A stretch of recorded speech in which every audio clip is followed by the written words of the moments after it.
Welcome to my next class of accounts. आज की class में हम स्टार्ट करने जा रहे हैं बिल्कुल basic transactions of journal entries for beginners.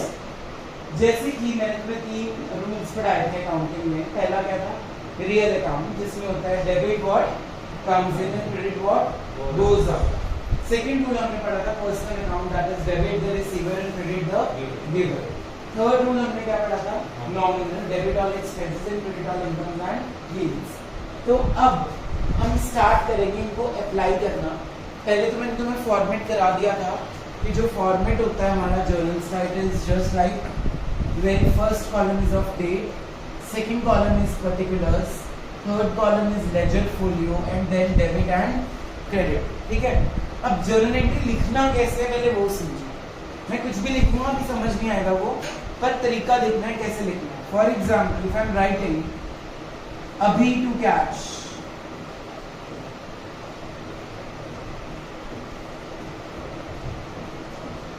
साथ में लिखना है account, salaries to cash,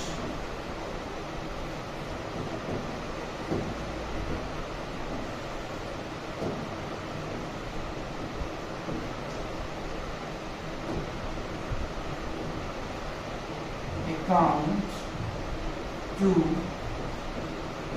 cash account, debit credit. Suppose 10,000 amount है तो डेबिट के कॉलम में 10,000 और क्रेडिट के कॉलम में भी कितना आ जाएगा?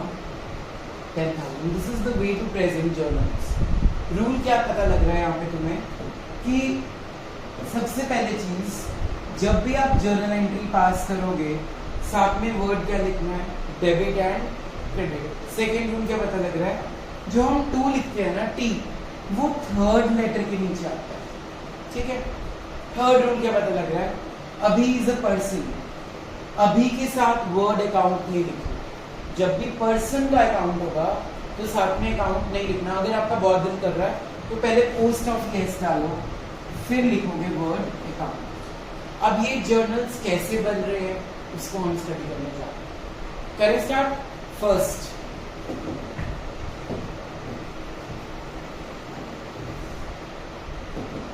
the very first journal entry is of real account. Very simple, as we know that real account contains assets and liabilities. तो जो पहली ट्रांजैक्शन मैं करा रहा हूँ वो करा रहा हूँ bought any asset,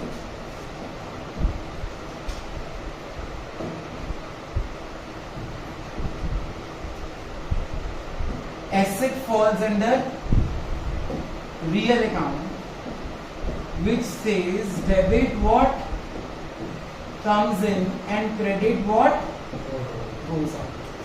Simple. कोई भी एसेट ले लो, मशीनरी ले ली हमने, फर्नीचर ले लिया, गुड्स ले लिए, कुछ भी ले लो, क्या रूल लगेगा? डेबिट व्हाट, मतलब उस चीज को डेबिट कर दो जो आ रही है। क्रेडिट व्हाट, क्या जाएगा? क्या हमारा कैश, बिकॉज एक एसेट लेने के लिए हम क्या दे रहे हैं? तो जर्नल एंट्री क्या बन गई? सपोज अगर मशीनरी लिया मैंने, क्या जर्नल एंट्री बन गई मेरी? Machinery account debited to cash account, क्योंकि मशीनरी जब आएगी तो डेबिट व्हाट कम्स इन, क्या जा रहा है हमारा? Credit what goes out. Both the terms machinery and cash, they both are real. दोनों में रूल क्या लग रहा है? रियल। अब आगे जब हम करेंगे जर्नल्स, जरूरी नहीं है कि दोनों रियल होंगे। ऊपर वाला रियल हो सकता है, नीचे वाला नॉमिनल, ऊपर वाला नॉमिनल, नीचे वाला रियल, ऊपर वाला पर्सनल, नीचे वाला रियल, कुछ भी हो सकता है। It could be real personal, personal real, real nominal, nominal real, कुछ भी हो सकता है। लेकिन हम स्टार्ट किससे कर रहे हैं? वेरी बेसिक ट्रांजैक्शन से। कोई भी एसेट अगर आपने खरीदा है तो डेबिट व्हाट कम्स इन, जो आ रहा है वो डेबिट कर दो, जो जा रहा है वो क्रेडिट। करिए मतलब जल्दी से लिखो जी question. Journalize the following transactions. journalize the following transactions. Number 1,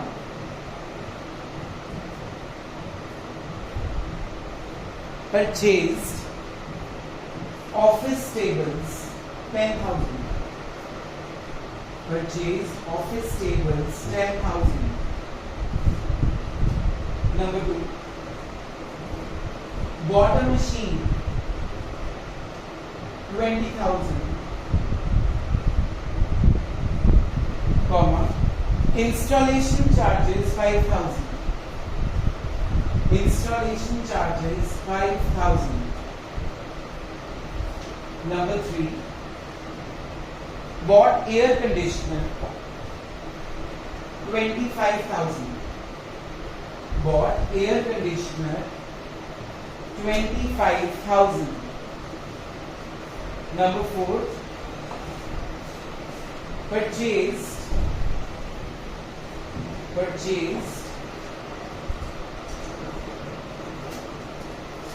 land and building 6 lakh. Purchased land and building 6 lakh, comma, registration cost 50,000. Registration cost 50,000.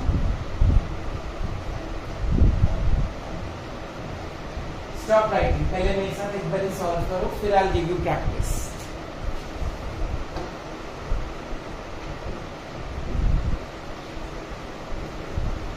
जब भी हमने जर्नल एंट्री करनी है, सबसे पहले हमें फॉर्मेट बनाना है. फॉर्मेट जो मैंने आपको कल सिखाया था, date,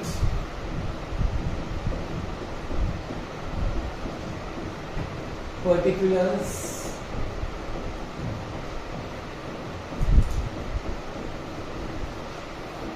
then we have the column for ledger folio, then we will write amount, debit, this is a bracket, and then we will write amount, credit. ठीक है. अब ये फॉर्मेट बनाने के बाद सबसे पहले जर्नल एंट्री जो हमने करी है, जो हमने अभी लिखी है, वो क्या थी? फर्स्ट रीड आउट अभी मैंने first transaction is office tables. Office tables will be categorized under furniture. We will not write office table. क्या है वो office table? Furniture. तो हमने furniture लिया. Furniture is coming. Debit what? Comes in. क्या जा रहा है हमारा? Credit what? Goes out. तो journal entry क्या बन गई? Furniture account debited.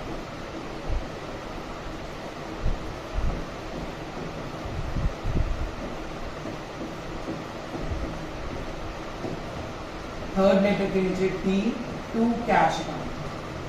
कितना अमाउंट है? 10,000 डेबिट में लिखेंगे और 10,000 क्रेडिट. कोई डाउट यहां तक? क्लियर हो गया? फर्स्ट जर्नल एंट्री क्लियर हो गई. अब इसकी डेट भी गिवन. कौन सा मंथ चल रहा है? जून. तो हम स्टार्ट कर देंगे जून 1 से. तो यहाँ डेट क्या लिख देंगे? जून 1 कि हमने 1 जून को ये ट्रांजैक्शन किया. क्योंकि जो हमारी ट्रांजैक्शंस होती है ना, वो एक सिस्टमैटिक ऑर्डर को फॉलो करती है. मतलब पहले हमें फर्स्ट की ट्रांजैक्शन फर्स्ट को रिकॉर्ड करनी है, सेकंड वाली सेकंड में से. उल्टा सीधा नहीं होगा कि सेकंड वाली पहले दिन रिकॉर्ड कर ली, फर्स्ट वाली थर्ड को. तो इसको हम बोलते क्या है कि journals are done in chronological order. क्या बोलते हैं? क्रोनोलॉजिकल या सिस्टमैटिक ऑर्डर में हम जर्नल एंट्रीज करते हैं. Any doubts? First entry clear? अभी मैंने पूछना है कुछ. सेकंड ट्रांजैक्शन रीड करो. Bought machine 20,000, installation charges 5,000. अच्छा, इस एंट्री को करने से पहले मैं एक क्वेश्चन पूछना चाहता हूँ. हमने घर खरीदा सपोज 50 लाख का, उस पर हमने गवर्नमेंट को टैक्स पे किया, अपनी रजिस्ट्रेशन फीस पे की, 2 लाख और लगे. हम लोगों को क्या बताते हैं? 50 लाख का घर लिया है, 2 लाख ऊपर से लगे हैं. क्या सीधा ये बोलते हैं 52 लाख का पड़ा? नेट अमाउंट बोलते हैं. तो जो मशीनरी आपने ली है, उसको इंस्टॉल करने का जो खर्चा उस पर हो रहा है, वो उसी वैल्यू में क्या कर देना है? इंस्टॉलेशन के अलग से कोई एंट्री पास नहीं करनी. अब क्या खरीदा है हमने? मशीन कितने की ली है, इंस्टॉल कितने की हुई, कितने की पड़ी, तो क्या आ रहा है हमारे पास, मशीनरी आ रही है। Machinery account debit because real सेल्स डेबिट व्हाट कम्स इन, क्या जा रहा है हमारा cash, credit what goes out, क्या एंट्री बन गई, machinery account debited to cash account with the amount of 25,000। उसी में इंस्टॉलेशन क्या कर दिया, ऐड। तो एंट्री नंबर 2 की डेट क्या बन जाएगी, जून 2। ऊपर ईयर भी लिख सकते हो आप 2021। क्या एंट्री बन जाएगी इसकी, machinery account debited to cash account credited with the amount of 25,000। कैसे बनाई 25,000, 20,000 में हमने अपनी इंस्टॉलेशन का अमाउंट भी क्या कर दिया, प्लस। आ गया समझ में, पहले इतना नोट डाउन करो फिर आगे करते हैं। सो थर्ड ट्रांजेक्शन रीड करो comment. Bought air conditioner 25,000. Okay, air conditioner क्या लिखते हैं, एसी कैश,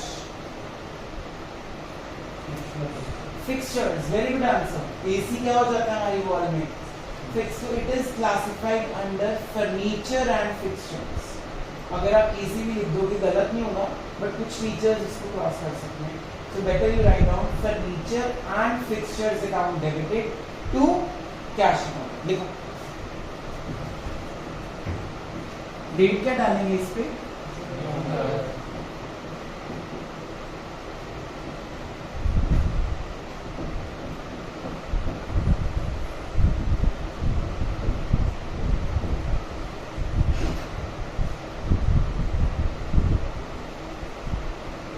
कितने का लिया है, 25,000.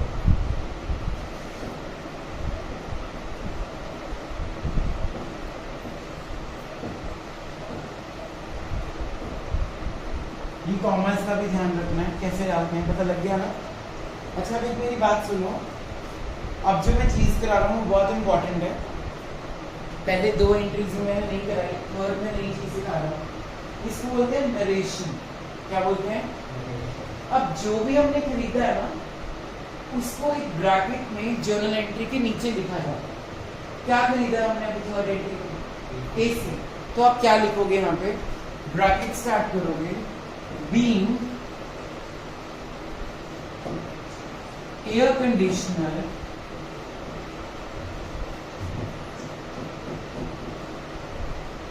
purchased and bracket close। जैसे आपने फर्स्ट एंट्री जो लिखी थी उसका आंसर क्या था, फर्नीचर टू कैश, क्या लिखोगे उसमें, being office tables purchase. Second हमने क्या किया था, मशीनरी और इंस्टॉलेशन, तो लिखोगे being machinery purchase and installation charges paid. समझ आ गया। अब फोर्थ क्या लिया, देखो लैंड एंड बिल्डिंग, और उसकी रजिस्ट्रेशन कितनी है, तो टोटल कितने की हो गई, तो एंट्री लिखोगे land and building to cash, being land and building purchase and registration charges paid, and it is always started from the word being. लेकिन ये ना चॉइस है कि आपने बीइंग वर्ड लिखना है कि नहीं लिखना, बट आप लिखो always start your narration from being और फॉर भी लिख सकते हो, बीइंग भी, बट आपकी बुक्स में ज्यादातर बीइंग है, तो राइट डाउन बीइंग। ठीक है, तो फोर्थ एंट्री क्या बन गई, speak out once more, land and building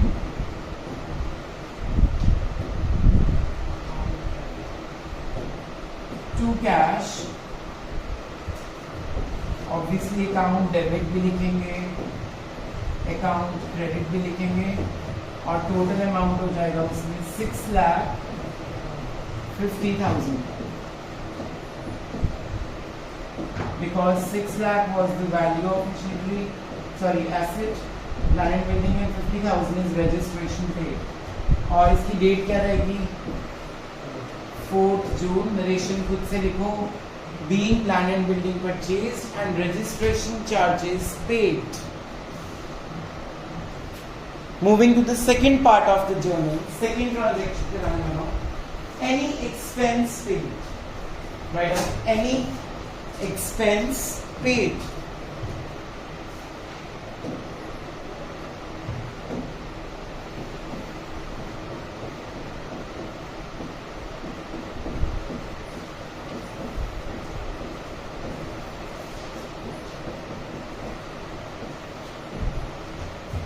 Kamal expenses किस में आएंगे, रियल, पर्सनल या नॉमिनल? नॉमिनल। क्या रूल था उसका? एक्सपेंस को क्या करना है? डेबिट करना है कि क्रेडिट करना है? डेबिट करना है। मतलब कोई भी एक्सपेंस होगा, electricity bill, rent paid, salaries paid, wages paid, सारे क्या हो जाएंगे? डेबिट। पर झूठ को जब हम कोई एक्सपेंस बियर करते हैं तो जाता क्या है हमारा? Cash. Cash falls under which account? Real account. It is an asset. तो उसका क्रेडिट का रूल क्या था? Credit what goes out. मतलब यहाँ से क्या शुरू हो गया कि एक नॉमिनल है तो जरूरी नहीं दूसरा नॉमिनल हो. It could be real, personal. तो अगर मैं कोई भी एग्जांपल दूं तुम्हें, जैसे इलेक्ट्रिसिटी बिल पे किया तुमने, तो जो इलेक्ट्रिसिटी बिल तुम पे कर रहे हो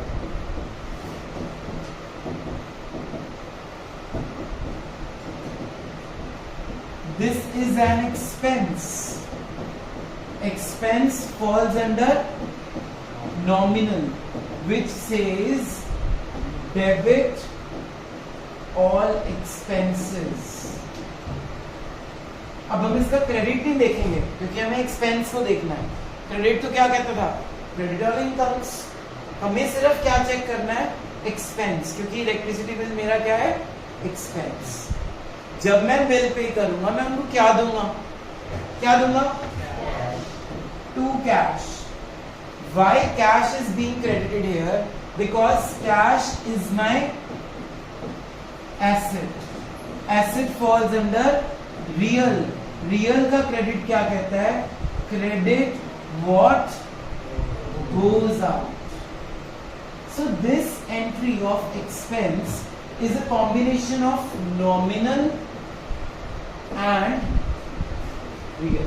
डेबिट नॉमिनल का रूल, क्रेडिट किसका लग रहा है? रियल का. समझ गए? नरेशन क्या होगी? Being electricity bill paid. ऐसी अगर आपको क्वेश्चन में आ जाए सैलरीज पेड, क्या एंट्री बनेगी? Salaries account debited to cash. Salaries is an expense. Expense falls under nominal. Nominal debit says debit all expenses. जा क्या रहा है? Cash. Cash is an asset. Asset falls under real. Credit what goes out. So any entry, take it up. Like commission paid, commission to cash. Rent paid, rent to cash. Interest paid, interest to cash. क्योंकि rule तो same ही है. सिर्फ expense का क्या change हो रहा है? नाम चेंज हो रहा है. एक्सपेंसेस को क्या करना है? डेबिट, क्योंकि नॉमिनल क्या कहता है? Debit all expenses. और जा क्या रहा है हमारा? कैश, यानी कि एसेट जा रही है. Asset falls under real. Credit what goes out. Clear हो गया? लिख लो इसको बराबर से. Moving towards the third transaction, any income received. देखो, any income received.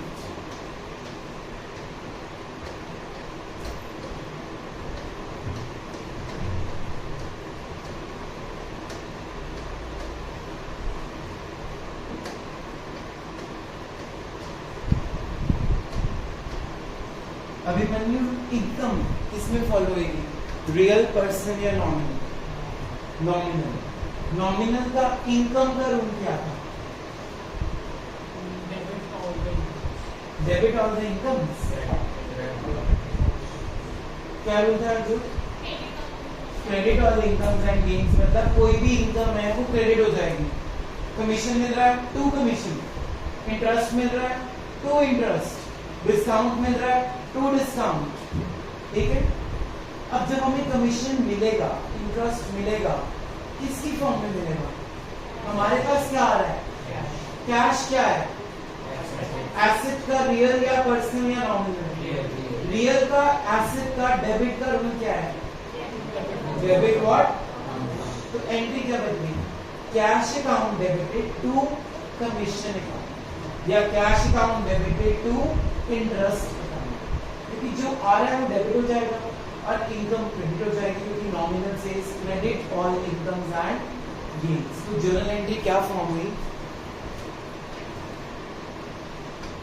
Cash account debited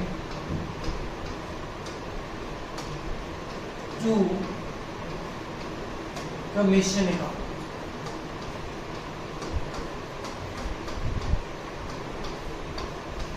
Because this commission represents income. Income falls under nominal and nominal का income का रूल क्या होता है? Credit all incomes and gains. Similarly हमारे पास आएगा क्या? Cash. Cash is an asset. Asset falls under real, which says debit what comes in. So this is the combination of real and nominal. जो इससे पहले वाला हमने पढ़ा था it was nominal and real. अब क्या है? real and nominal. इससे ऊपर जो पढ़ा था it was both real. आ गया समझ में? तो चाहे कमीशन मिले चाहे इंटरेस्ट मिले वो क्रेडिट हो जाएगा क्योंकि वो इनकम्स है। किस फॉर्म में मिल रहा है? कैश की फॉर्म में, डेबिट व्हाट कम्स इन।